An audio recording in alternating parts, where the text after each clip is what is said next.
Good afternoon. We are pleased to welcome you to the Washington Labs Academy webinar series.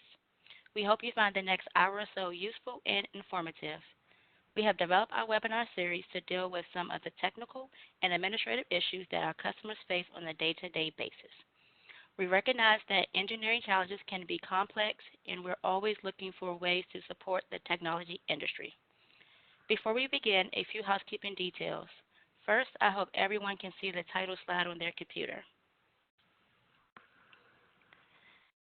A recording of this presentation will be sent to all attendees. A full screen view may be preferred. Your selection at your computer can be done by using the menu panel and the menu on your screen. Go to View and then select Full Screen. We estimate that the main bulk of the presentation will take approximately 1 hour. We welcome your questions. You can submit them to us via email, questions@wll.com. And now I'd like to introduce our presenter. Elizabeth Perrier is the CEO of Orbitz Compliance with more than 20 years of experience in the industry. She has a master's in telecommunication management and a PMP from San Jose State University in California. She is very active in the compliance community, contributing with technical articles to industry publications and speaking appearances in many venues, including FCC workshops in the U.S. Orbit's expertise is in Latin America, serving manufacturers around the world with regulatory matters and helping certify products for the telecom, safety, energy efficiency, medical, battery, and environmental fields. Elizabeth Perrier was born and raised in Latin America. Her deep understanding of Latin culture and each country's laws have made her a key partner to many manufacturers who seek Orbit's guidance. So without further ado, let's turn our attention to product compliance in South America with Elizabeth Perrier.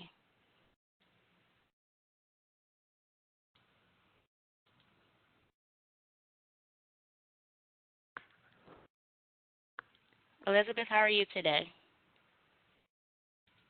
Very happy to be with all of you this morning. All right, good. Thank you for joining us. I want to make sure that everyone can see our screen. Yes, I can. Fantastic. Okay, so we'll get started. We have a lot of countries to cover. We'd like to start by inviting everyone to please reserve all your questions for the end. We're going to be able to address every question. Since we have so many slides, we want to make sure that we have a nice flow for it. Okay. So if you don't mind, I'll get started with the countries that we're going to be covering today. So we're going to be talking about regular requirements for Argentina, Bolivia, Brazil, Chile, Colombia, and Peru. We will start with Argentina and highlighting the fact that the regulatory agency is ENACOM, which regulates all products connected to the public network and any product that emits radio frequencies. Let's review a little bit about the certification process that we have to go through in Argentina. To be able to have a product certified, you need to have a local holder, so local presence is important. If you do not have local presence, obviously through a distributor is something that is available, or also the agency that perhaps is supporting you is able to provide that. All equipment, again, that uses radio frequencies needs to be tested in country under the laws that obviously ENACOM puts forth. Anything that works on the 2.4 gigahertz, 5 gigahertz, 900 band, and any other frequency will have to go through testing. The certificates usually are issued for 3 years. There's different types of certification process that we can go through. There's homologation, codification, and depending on where the certification process and who is requesting it will apply the different certification process that you would need. In terms of document requirements, the technical specifications are key to be able to have a user manual in Spanish, internal and external pictures, and other documentation that will be pertaining depending on the product that we'll be certifying.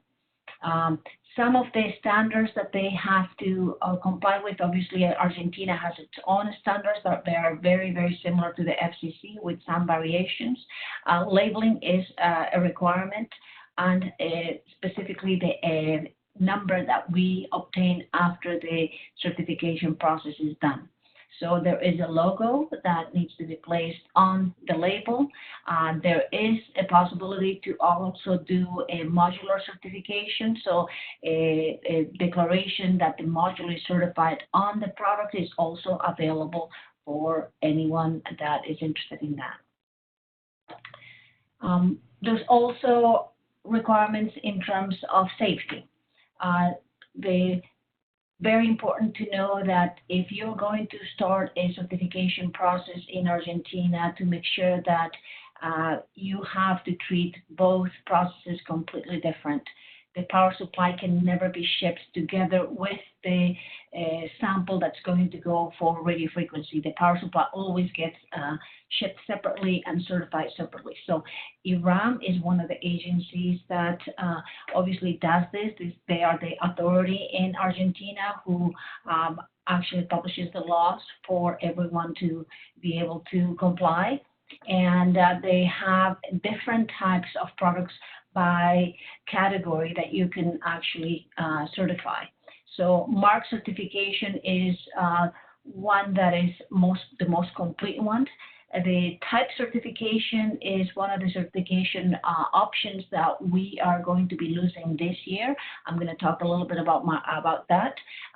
So we're only going to be left with the mark certification and the lot certification process.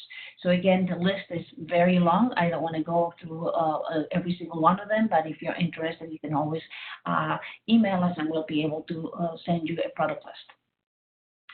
Something very important to highlight, one of the reasons I think why the two processes are also separate is that the plug is very important. The plug, no matter what your product is, an industrial product or is a commercial product, the plug is a requirement that needs to be taken into account. And the product cannot be imported unless you comply to the power requirements. The power plug is very similar to the Australian plug, but make no mistake, they're completely different. The sizes of the pins are completely different. In terms of regulatory laws, we had a lot of changes happening during the 2016 period. Now things are pretty much slowed down, but these are the regulations pretty much that we have go back to the latest ones, the one from 171 2016, where were actually another update. Which mainly dictated the fact that we were bringing the CB report recognition back. We lost it for a little bit, and through this resolution and the change of the government, we were able to bring it back. It's interesting right now, we have the same new presidency in Argentina, and the party that was limiting the importation is back, so it will be interesting to find out what changes we're going to have in Argentina in the next few months. But with this modification, the CB reporting recognition was back to be able to use. The products that were less than 50 volts were exempt, and there were other operating processes that allowed us to be able to have a little bit more friendly environment in terms of importing products in Argentina. Again, here they're highlighting the fact that domestic products and industrial products are a little bit treated differently. Domestic products obviously have more control and they have to go through a certification process. For power supplies specifically, if you do have a CB report from overseas, you don't have to go through the in-country process. If you don't, then the in-country process is mandatory, and going through the sample requirements, which is a process on itself, must be done. For industrial products, there is a chance that you have, depending who your user is, and you comply to the requirements, there is an exemption process that you can go through. Obviously, completely separate from a different entity, which is called Secretaría del Altad, that we can go through independently. The process is a little bit complicated, so we don't want to go into details right now, but highlight the fact that domestic products are treated completely different from industrial products, and there is an exemption process that you can go through if you have an industrial product. Okay, highlighting here about the labeling. So I mentioned the mark certification process, which with the latest update, they brought it from 12 months to 18 months for renewal. So good news on that end. Lot certification, which has not changed. Again, what it then says, every lot gets certified, and the sampling obviously is according to what the lot is going to require. And I was just mentioning about the type certification process, which is going to expire, no longer be available as of this month, which any product that just is getting certified or getting the last certification for 12 months will be able to use it for the next 12 months, and then we will have to just use the mark certification process. Okay, so this brings us to Bolivia. The next country, Bolivia has a very simple certification process for products. For the wireless part, documentation revision is accepted for FCC, CE test reports. They are a bit particular in terms of the revision process. They are very neat in terms of, and strict, I would say, in terms of making sure that all the documentation matches all the documentation in the FCC and the manual are really well declared with the rest of the documentation. So sometimes Bolivia is the difficult country to get approvals because of that very detailed revision of the documents. So certificates are issued for 5 years. You've got that ability to redo it if needed, but usually the lead time for ATT is anywhere between 6 to 8 weeks, and sometimes less if they don't have the workload that they have. In terms of some of the products that they are looking in terms of regulation, modems, wireless phones, transceivers, you have here the list that they have on the scope. And no homologation letter is available in case that your product is not within the scope of the regulations. So this is highly recommended to make sure that you don't have any issues at the port of entry. From here, we go to Brazil. Brazil, obviously one of the largest countries in Latin America, the biggest market, very affluent in terms of investment from overseas. The regulatory agency for Brazil is Anatel. Anatel has been very well organized telecommunications agency created in 1997 with many processes that are actually admired and followed by the rest of the regulators in Latin America. In terms of their scheme and certification process, INMETRO is really the umbrella of all the regulations. Within INMETRO, you have general certification of products through an OCP, which has to go through the recognitions of your test reports, and if not applicable to what they would recognize in-country testing, it would be needed. But for the majority of the cases, if your test reports are less than 2 years old, you're able to get a recognition and perhaps a convalidation of all your tests. When it comes to medical products that actually have to go through the in-country, through the revision process in INMETRO in some points, sometimes in-country testing as well, that part for medical products needs to be completed with INMETRO, and then a registration process to ANVISA that is also under the umbrella of INMETRO. And then it comes to another entity, Anatel, which also is under INMETRO, which specifically deals with telecom products. And the certifying body is the equivalent called the OCD, where anything to do with safety is called the OCP, as you can see in this. So in-country testing for all the products that work on the 900 band, 2.45 gigahertz, and any device that uses, obviously, the radio frequencies is also under the Anatel umbrella. Okay. In terms of the requirements, a certificate holder, a legal representative is a requirement. Test reports that must be generated and they in country, and the lab needs to be recognized by INMETRO. There is maintenance requirements in terms of your certificate depending on the category where your product belongs. So if your category belongs on category 1, that certificate needs to be renewed every year. If your product belongs to category 2, then it has to be renewed every 2 years. The Anatel certificate per se has no expiry, but the certificate of conformity does have expiry. I will go into a little bit more detail on the next slides on that. But the scope of what Anatel regulates is EMC, safety, performance, RF, SAR, and IPv6. So as you know, in Anatel, labeling is a must. We have gone away from the barcode, and now we only are mandated to be able to put the logo and the homologation number. Here are some examples of the certificate of homologation. This is the Anatel certificate that does not expire. So it has obviously the name of the local representative or your distributor or your company that perhaps is established in Brazil. And then you have the certificate of conformity, which is the one that needs to be renewed according to the category that you have. Okay. Over here, we'll just show you a little bit more in depth in terms of the category. So any product that uses the cellular network will be considered category 1. So anything in licensed bands will be category 1. Unlicensed bands will be category 2. So any Wi-Fi, Bluetooth, RFID will go into that category. And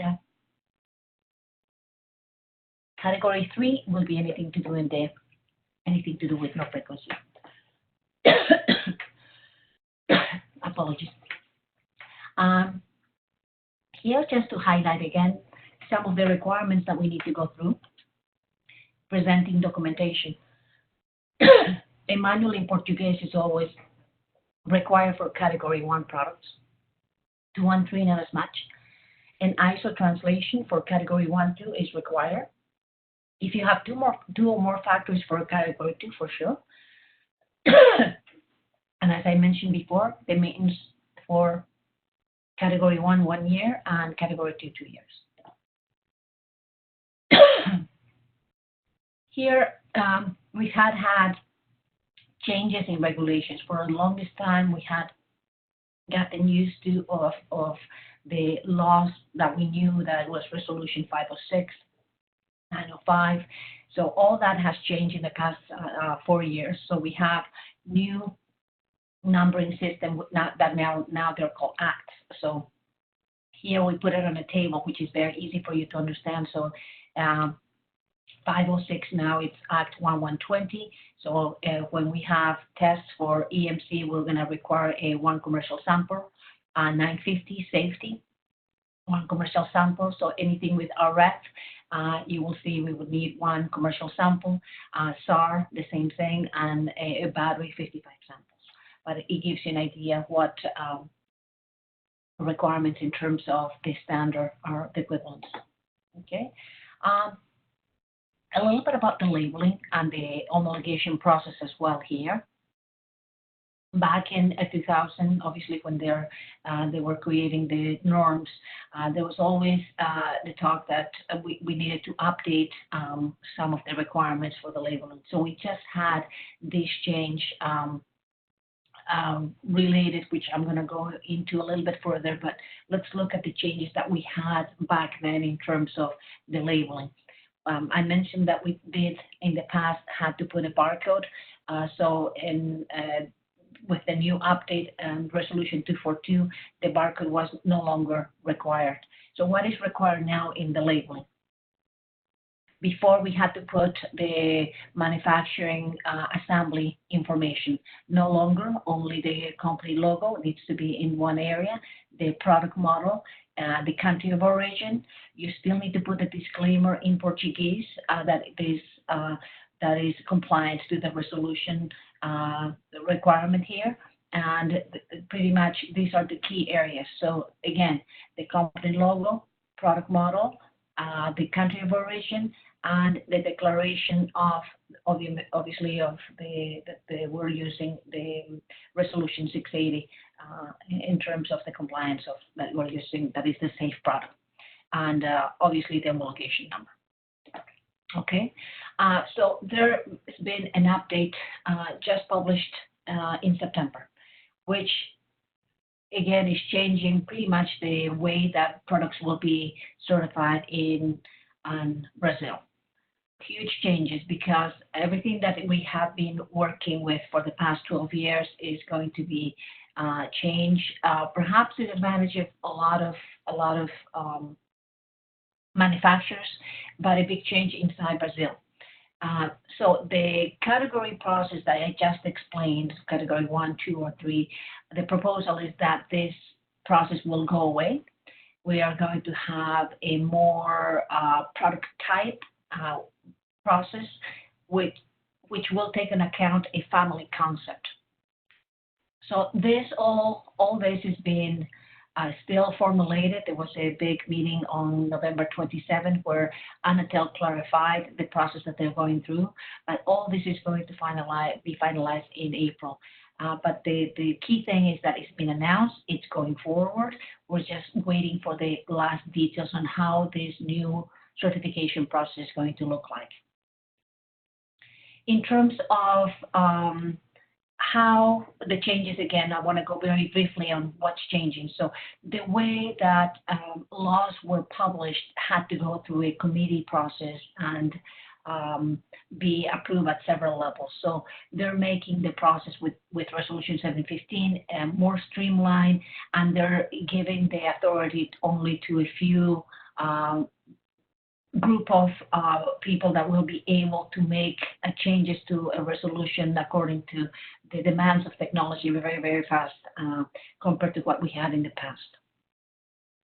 Another important change is the fact that there will be ability to have actually more certified bodies present in Brazil. So this is something that perhaps is not being welcome because a lot of certified bodies in Brazil have invested a lot of in the funds to be able to create the labs and the testing process. So having this ability to have MRAs and MOUs will reduce the testing process and will pretty much take away the ability. Some products will be tested, like the anything to do with cellular products, but the talk is that anything with Wi-Fi, Bluetooth may not need testing anymore, and we will be able to use test reports. So for us, it would, for anybody that is in the industry and is a manufacturer, this is a welcome news, but it's for the labs in Brazil is not that welcome news because obviously that will reduce their ability to compete. And on top, there will be the ability to bring more competition from other certifying bodies internationally. So very interesting months coming up in Brazil in terms of what will be developing and what will be announced. Okay, we will keep you posted as these developments happen. Another change, usually when we submit an application, Anatel has a fee. With this new change, actually, this fee will go away. Apparently, the processing of the financial part was very intricate and actually was costing a lot more to be able to process an application and actually the revenue that they were getting. So by simplifying the process, this is something that obviously benefits all manufacturers. The surveillance process is going to change. Before, the surveillance was only done by Anatel, going in the market and making sure that all those products in the market had an FCC, obviously an Anatel number. However, now the OCDs will be also doing market surveillance and making sure that those COCs or certificates of conformity are still valid, and going on the market and making sure that someone that is not compliant will have their product retained.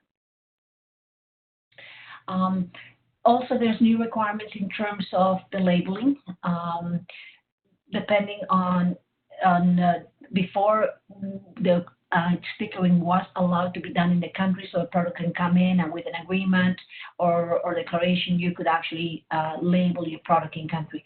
This is no longer available. Any product that comes into Brazil needs to already have the Anatel number and the Anatel logo on it.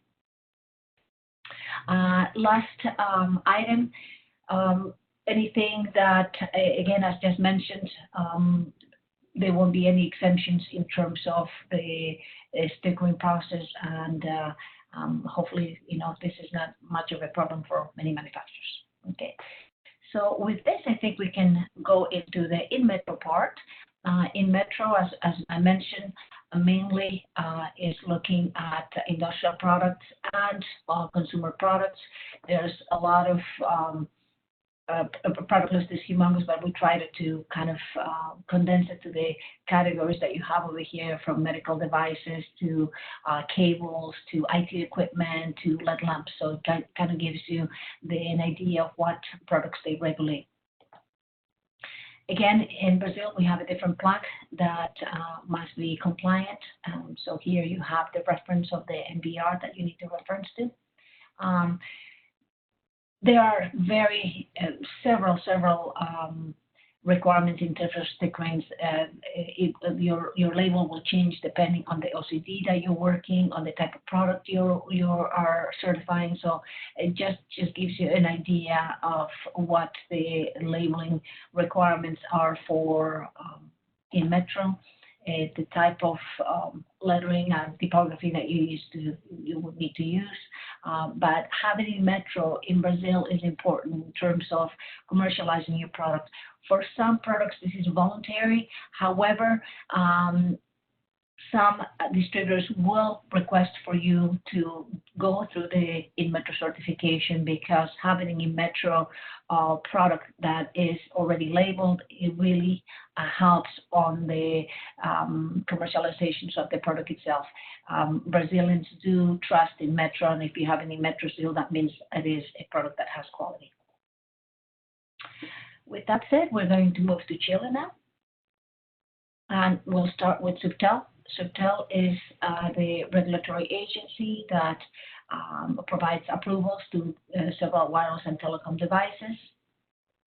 There's two certification processing in Subtel. One, the wireless certification process, which is a document revision process where you can submit FCC, CE test reports. The FCC certification process definitely acceptable. One thing about the 2.45 gigahertz and the requirements of Subtel, they've always been very different than the levels. They were where the FCC was 1 watt.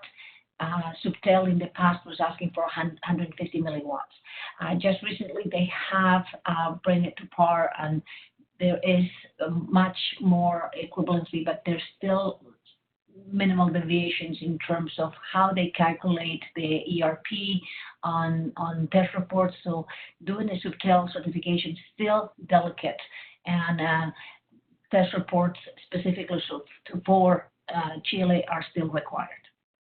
In terms of the cellular products, in-country testing is required for this process. There is not ability to be able to do some parts of the SAR could be a document revision, but the cellular part must go through in-country testing labs. And the certificates for both are permanent. So in terms of documents required, again, the technical specifications, user manual, internal pictures, external pictures. The Subtel requirements in terms of law, they keep updating.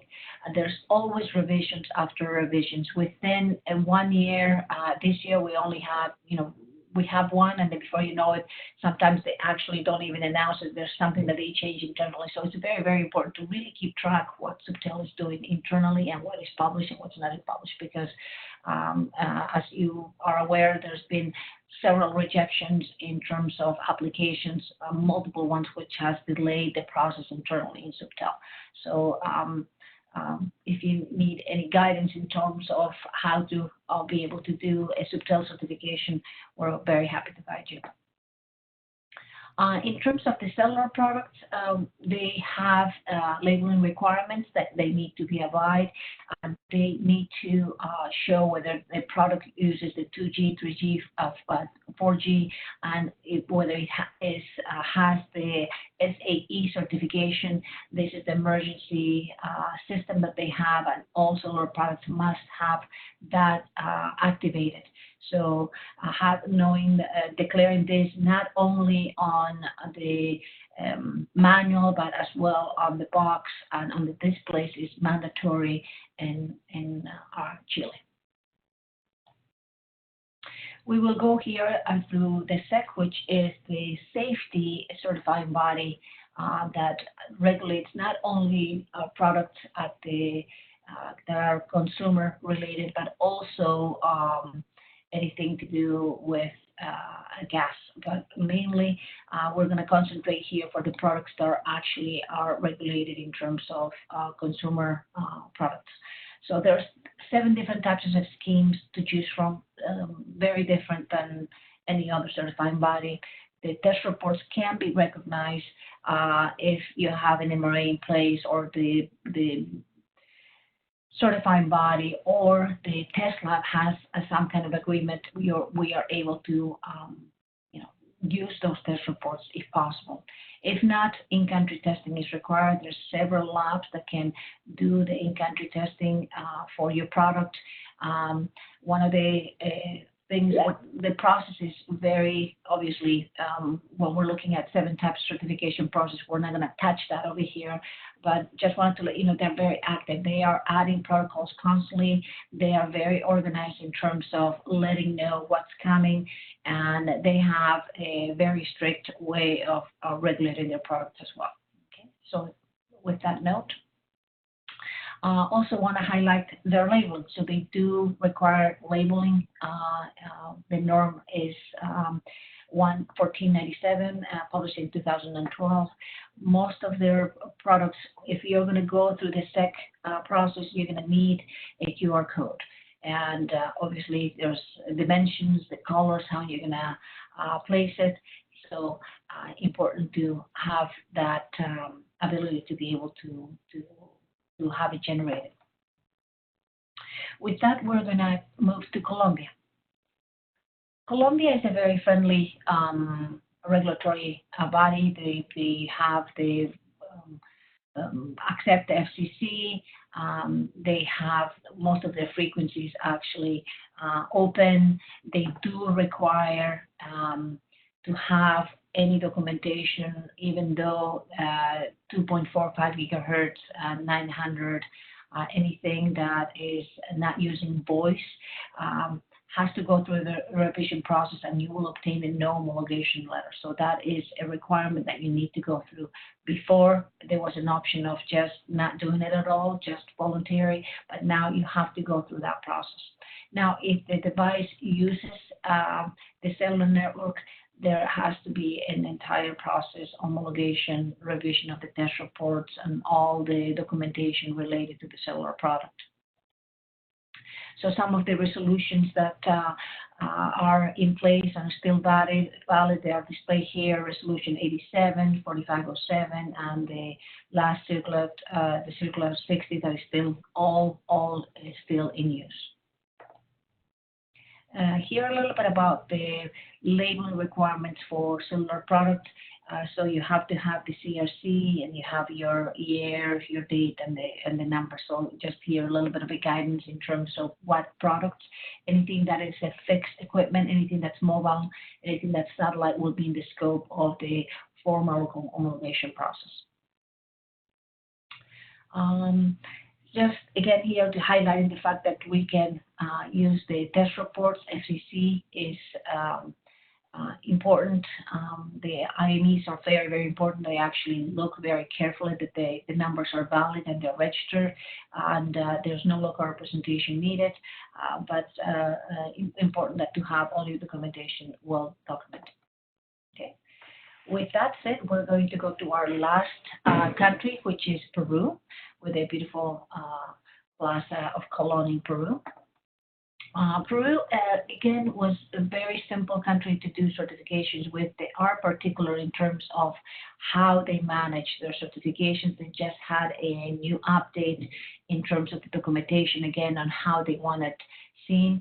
The Ministerio de Transportes y Comunicaciones is the regulatory agency overseeing all approvals for radio devices. The FCC documentation is accepted. CE documentation is not accepted. This is something that's different from other countries. So they will accept FCC and they will accept test reports that are from the United States and from Europe. They do have particularities for test reports from other countries. A technical manual is mandatory. They want to see all the specifications of the equipment. They just publish a new requirement in terms of how they want it done. They like to have the name before you can have a technical manual, but perhaps you did not have the logo of the company. Now they're more specific. They want to see the logo. They want to see specific information on the manual.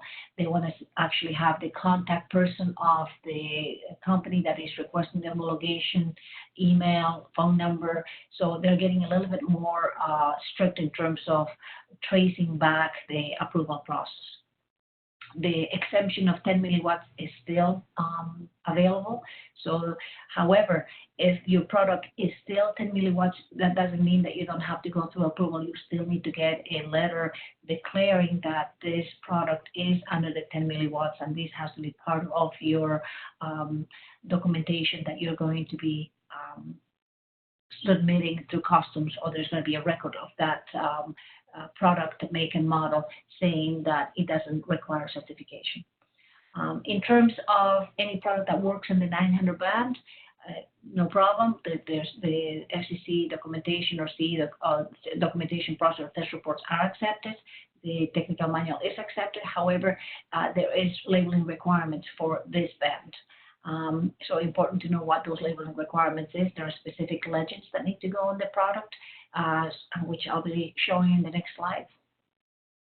Another important fact is that if you plan to send a demo unit, you would think that one unit you don't need any permit. You do need permits in Peru. You have to have a special permit. It goes through the revision process. It only can be granted for a certain period of time, depending what is negotiated with the MTC, and it can come back. So once it comes in, you're given, for example, 6 months as a trial.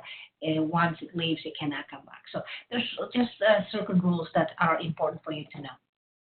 In terms of, we're talking about the 900 band labeling requirement. Here it is. You have to be able to declare exactly what band you're using, and it needs to go either on your product or either on your manual. And if you can see, there's variances in terms of if you're using 1 watt or you're using 4 watts.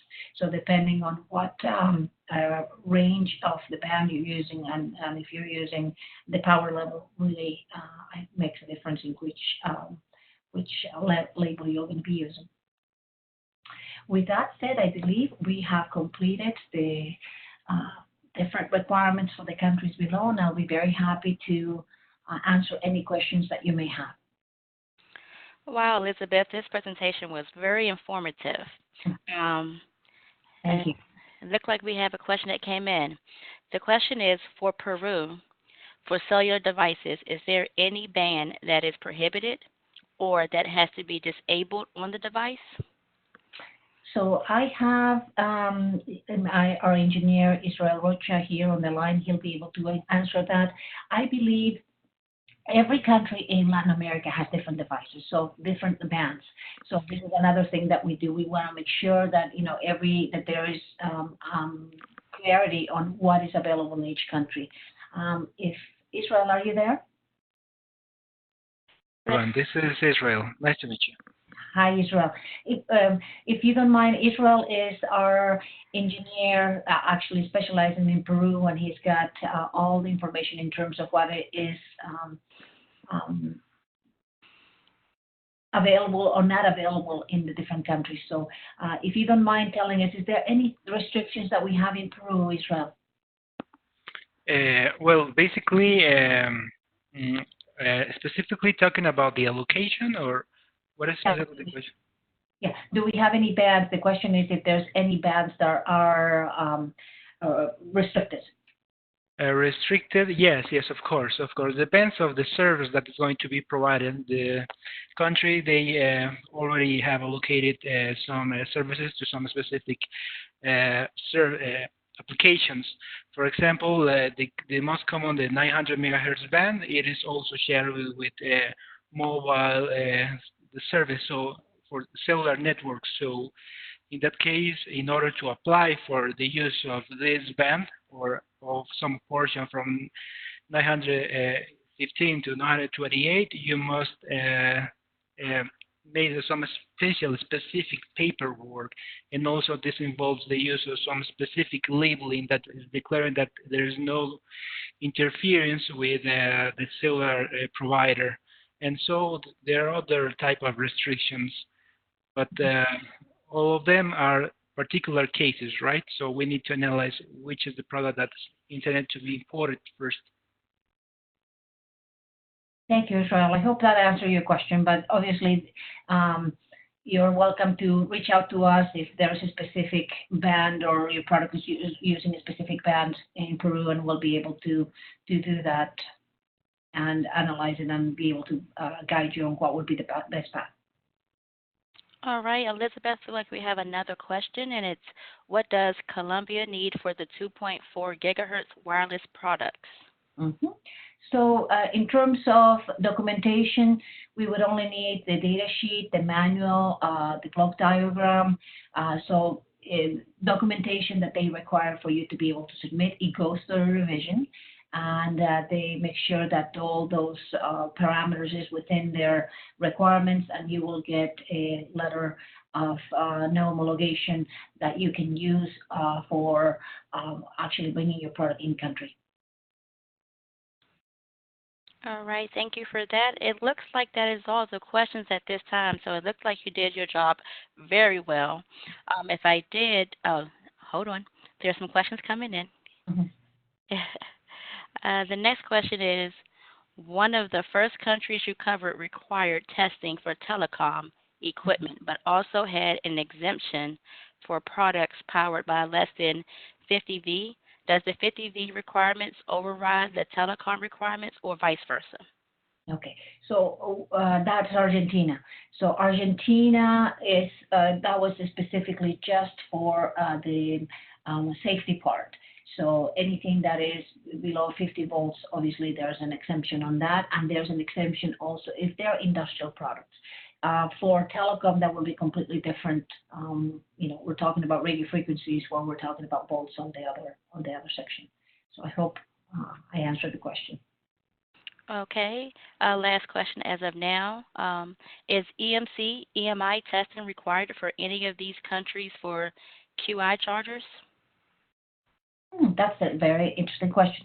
So definitely, Israel, you can take that over, but for QR chargers, definitely this is something that we talk about because it's for some countries like Brazil, definitely you need certification process. For some, the other countries are actually exempt. In Argentina, for example, they are exempt.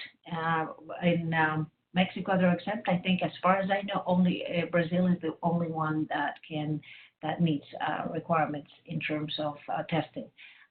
Israel will complement what I'm saying because he has gone through that process several times with several of our clients. Go ahead, Israel. Sure. The thing is that in some countries in Latin America, the KI charger is right now still under how can I say this? Under evaluation. That should be the right word, because there are some KI chargers that are some new technologies that have some sort of communication system between the equipment that is charged and with the charge itself. And some others, they don't have any type of communication.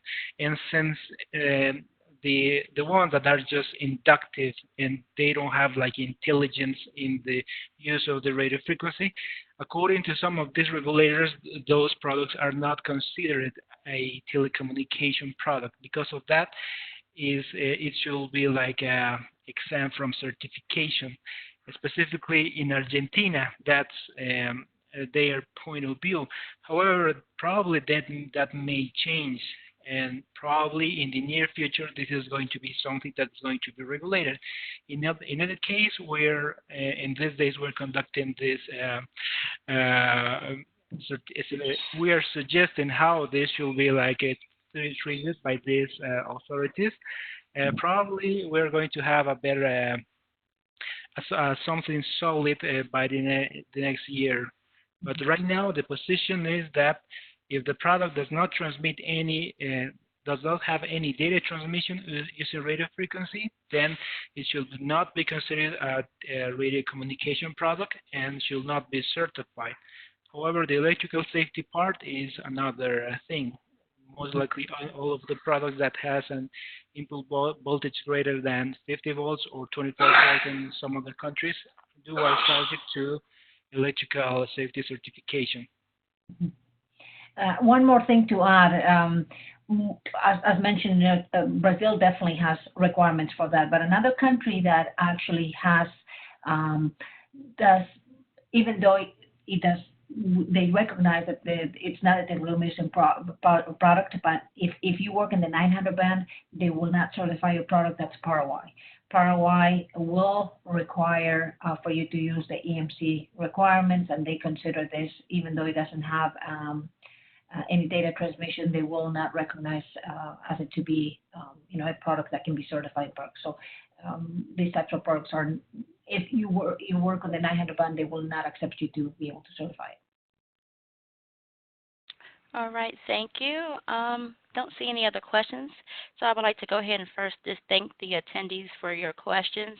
I believe I've asked all the questions that were sent. If for some reason I missed a question, Elizabeth has up here her email address where you can go ahead and send your question. I still ask if you can go ahead and also just CC questions at WLL.com, just so I can understand them as well. I am in the learning process. Our thanks go to Elizabeth Pierre for taking time out to enlighten us about product compliance with countries in South America. Also want to give a special thanks to Israel for answering some of those questions. Our Academy team will be meeting next week to come up with some webinar topics for next year. If you have any suggestions, please feel free to email us at questions@WLL.com to share your ideas. So on behalf of the Washington Labs Academy and Orbis, I would like to thank you all for attending, and I will now end the event. Thank you so much, Elizabeth and Israel.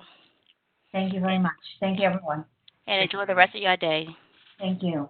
All right, bye-bye.